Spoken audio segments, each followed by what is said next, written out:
February 2020. My neighbor Tom and I were both 34 years old. Same apartment complex. One floor apart. We'd grab coffee together some mornings. Talk about the stock market. Both had about $50,000 invested. Then COVID hit. The market dropped 34% in 33 days. Fastest crash in history. Tom panicked. Sold everything in mid-March. Locked in a $40,000 loss. Never went back to investing. I did the opposite. Kept contributing. Actually invested more during the crash. Bought shares on sale. 5 years later, Tom's still sitting in cash. Lost $40,000 and gave up on stocks entirely. My $50,000? Worth $135,000 today. Nearly tripled. Same starting point. Same crash. Completely opposite outcomes. If you're worried about a market crash coming, hit that like button right now, because what I'm about to show you is exactly how to survive it and actually get richer when everyone else is losing money. My name is Mike, and I watched my neighbor destroy his financial future in 33 days. Not because the crash was worse for him, because he wasn't prepared before it hit. Subscribe because I'm breaking down the 5 specific things that separated me from Tom when the market collapsed. Let me tell you about Tom before the crash. Good guy. Project manager. Made about $60,000 a year. Had a 401k through work. Thought he was doing everything right. But here's what Tom actually had in February 2020. Savings account, $1,200. Credit card debt, $14,000 at 22% interest. 401k, $50,000, all in tech stocks. He set it up 5 years ago and never looked at it again. Emergency fund, $0. That $1,200 was it. When COVID hit and Tom got furloughed, everything fell apart instantly. Week 1 of furlough, his savings ran out. $1,200 doesn't go far. Week 2, he started pulling from his 401k. 10% penalty plus taxes. Lost 30 cents of every dollar just to get the cash. Week 3, the market kept dropping. News getting scarier. He sold the rest. Mid-March, right at the bottom. He needed the money. I get it, but he locked in a $40,000 loss. The market recovered to its pre-crash level by August. 5 months. Tom wasn't in it. He missed the entire recovery. He never went back. Too painful. Lost his confidence. Gave up on investing completely. Tom lost $40,000 in actual value. But he lost way more than that in opportunity. If he just held on, that $50,000 would be worth $120,000 today. His $70,000 behind where he should be. All because of what he didn't do before the crash hit. Comment below. Do you know someone like Tom who panic sold and regrets it? Because this story is way more common than people admit. Now let me tell you what I had in February 2020. Same age as Tom. Same apartment complex. About the same income. But here's my situation. Savings account, $30,000 in a high-yield account earning 4%. Credit card debt, $0. Paid off 2 years earlier. 401k, $50,000. Diversified across different sectors. Not just tech. Emergency fund, 6 months of expenses fully funded. When COVID hit, I got furloughed too. Same as Tom. But I didn't panic. Week 1, I lived off my emergency fund. $30,000 covers a lot of weeks. Week 2, I watched the market drop. Didn't sell anything. Actually got excited. Week 3, I bought more. Used money from my emergency fund to buy stocks on sale. Everything was down 30 to 40%. I bought the same shares Tom was selling at the same time he was selling them. The market recovered. My $50,000 grew to $75,000 by August, then $100,000 by end of 2021. Now it's worth $135,000. I didn't predict the crash. I didn't time the bottom perfectly. I just didn't panic because I was prepared before it hit. Hit that like button if you're seeing why preparation matters more than prediction. Here's the brutal truth about emergency funds that nobody wants to hear. The emergency fund is not optional. It's not a nice to have. It's the single thing that determines whether a crash destroys you or makes you richer. Tom had $1,200 saved. One unexpected expense, and he was pulling from his 401k, which triggered penalties, which forced him to sell at the bottom. I had $30,000. 6 months of expenses. COVID didn't touch my investments because I had a cash buffer. The crash was the same for both of us. The outcomes were different because of what we built before it happened. If your monthly expenses are $4,000, you need $24,000 in cash, not invested. Cash, in a high-yield savings account earning 4 to 5%. Most Americans have less than $10,000 saved. That's why crashes destroy people. Build a cushion first. Everything else depends on it. Drop a comment. How many months of expenses do you have saved? Be honest, because most people are way behind on this. Tom's second problem was his credit card debt. $14,000 at 22% interest. He was paying $3,000 a year just in interest, while investing in stocks that might return 10%. The math doesn't work. You can't outrun 22% debt with 10% stock returns. I had paid off my credit cards 2 years before COVID. That freed up cash flow, gave me flexibility, meant I wasn't bleeding money to interest during the crash. Here's the rule. Any debt above 6% gets paid off before you invest more. The guaranteed return of killing that debt beats the expected return of stocks. Tom was paying 22% to credit cards while hoping to make 10% in the market. He was running uphill financially before the crash even started. I was debt-free. When the crash came, every dollar I had could go to buying stocks on sale. Tom's dollars were locked up paying interest. This is why crashes hit some people harder than others. It's not the crash. It's what you're carrying when it hits. Smash that like button if this is making sense. Because the next part is where Tom really got destroyed. Tom's 401k was all tech stocks. 90% large cap growth. Apple, Microsoft, Tesla, Nvidia. The sexy stuff. Sounds great when the market's up. But when tech crashed in early COVID, his $50,000 dropped to $25,000 immediately. He watched it cut in half in 2 weeks. Terrifying. That's when he sold everything. My 401k was diversified. Stocks, bonds, international, different sectors.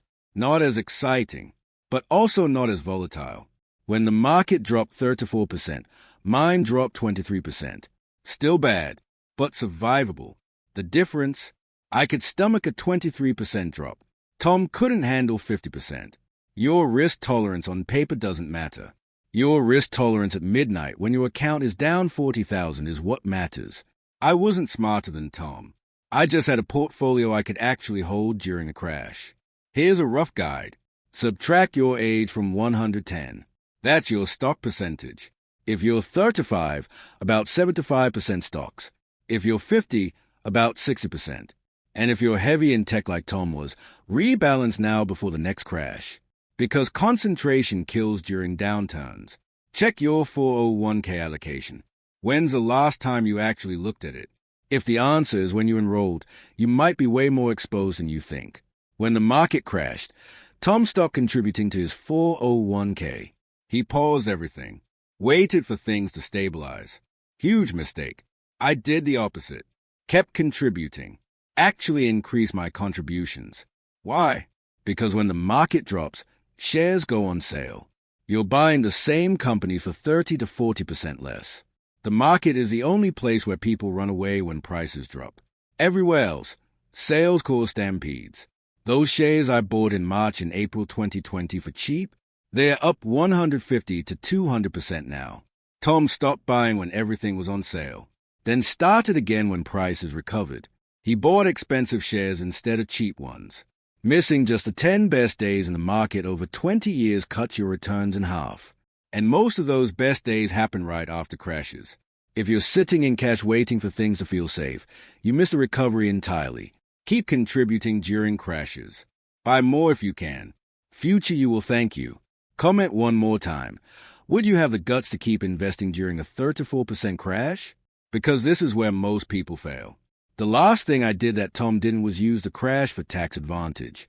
I had a traditional IRA worth $20,000. When it dropped to $12,000 during COVID, I converted it to a Roth. Paid income tax on $12,000 instead of $20,000. Saved myself taxes on $8,000.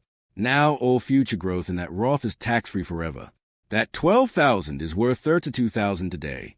All of it grows tax-free. Tom didn't even know what a Roth conversion was. He missed one of the best tax moves available during crashes. When the market drops, your tax bill on conversions drops too. You're buying future tax-free growth at a discount. Most people miss this completely. It's one of the most powerful wealth-building tools during downturns. Let me tell you what happened after the crash. Tom's still traumatized. Won't touch stocks. Sits in cash earning nothing. Inflation eating his purchasing power. He's got about 30,000 now. Lost 20,000 from his original 50,000. Plus lost all the growth he would have had. He's bitter about the stock market. Thinks it's rigged. Tells people investing is gambling. I'm at 135,000 from the same 50,000 start. Nearly tripled in 5 years. Bought a house last year. Building wealth. Confident in my plan. The difference wasn't luck. Wasn't timing.